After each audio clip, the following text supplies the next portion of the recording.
Hi, my name is Paola Diaz Gonzalez Guzman. I'm a student of international business, and this is my reflection for Evidence 2. Here is my take ID. And I wanted to say that I created this manual using clear visual infographics because I believe that environmental communication should be something simple, also to understand it, something accessible and also empowering, especially for the youngest ones. I'm passionate about photography communication and helping also communities, especially students, to raise their voices, to be more social, to have more social impact, and also to confront like these environmental issues. And this is part of my project. So firstly, the manual of distribution, to avoid turning my manual just into like symbolic activism or just like another document that nobody reads. I will distribute it using different strategies. The first one is that in my campus there's a student group which is named Sumaterra, and the environmental student group of my campus. They are truly committed with ecological improvement, also with and community engagement. And I think that sharing this manual to them will make it to increase the visual, and also it's like and their impact and also the credibility. Then I will try to convert it into small short videos, like reels, or maybe make it like simple slides, so it become easier for students to understand and also to apply it in their daily lives. For example, we can put it like in some screens here in campus so people can look at it. And finally, I will organize small conversations or workshops with classroom presentations, because environmental change grows stronger when you make a conversation about it or people talk about it. So it will reflect on it and they will feel part of this movement. And I think that these strategies will generate like a real change, because it will be like combining community, accessibility, and action instead of just relying in someone's mm, perception of watching an infographic. Then I will talk about the different dimensions of being an authentic agent. Firstly, the personal dimension. At a personal level, false action sometimes like becomes really often from excuses like my habits doesn't matter or they are like too small in comparison with others, or I will start later doing these activities. So instead of falling into that, I will focus on small and conscious actions, reducing waste, verifying eco labels, and before buying and choosing like long lasting products. By practicing that, I think I will promote and I will make sure my personal sustainability isn't like performative, but it will be authentic and also more coherent.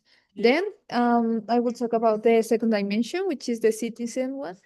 As a citizen, I know that there's a risk of staying only in the digital part, but especially I enjoy communication and social media.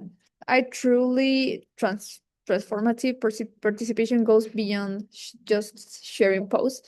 And I think my real impact will come from joining campus sustainability groups, just as I said in the first part, then advocating for policies grounded in scientific evidence, then supporting petitions or different initiatives that will have like these smart or measurable goals, and finally participating in different forums and discussions. This is how I avoid remaining at a level of visibility and actually making a real contribution to the community change. Then I will go for the third dimension, which is the consumer dimension. Me as a consumer, I am aware of how easy it is to fall in greenwashing, especially when some brands make sustainability look like more aesthetic or trendier and not something real.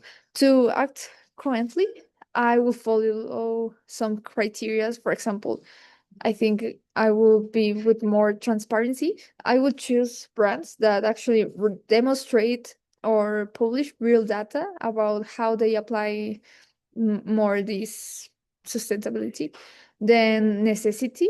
I will avoid buying things that I don't actually need because I think it's really easy to fall in this part. So I will try to avoid this consumism. Finally, the circularity. I will start using more things that are second-handed, repairing them and reusing before just replacing it for something new. For example, I will start like taking some clothes of second-handed, or maybe some electronic devices that aren't like that that use, and I can use it for more time. And for the final part, I will use the professional dimension. As a future professional in international business and communication, maybe I want sustainability to be part of my daily practice and not just making this like marketing labels, just as I said before. And this means that I will make like some measurable environmental KPIs, rejecting misleading green narratives in professional communication, also choosing like suppliers, for example, for my career that will verify sustainability standards or with some metrics to accomplish and comply that, and using my communication skills to share responsible evidence based on messages. So my goal is to combine my leadership, communication, and ethics to contribute to more transparent and also sustainable business practices. I think that making this manual helped me to understand how easily it is to fall in greenwashing, like slacktivism and also false action. Um, and I appear in every dimension that they are in all the dimensions that I just said before. But it also showed me that there's an authentic change comes from consistency, from honesty and community. So in my personal habits, I know that I have to make some changes. Also, as a role as a student, my consumer decisions have to be more like more with more order, and my future career in and finishing my career in international business, I believe I can contribute with building more sustainable practices and also making a more conscious society. So I think it's everything for today, and thanks for everything.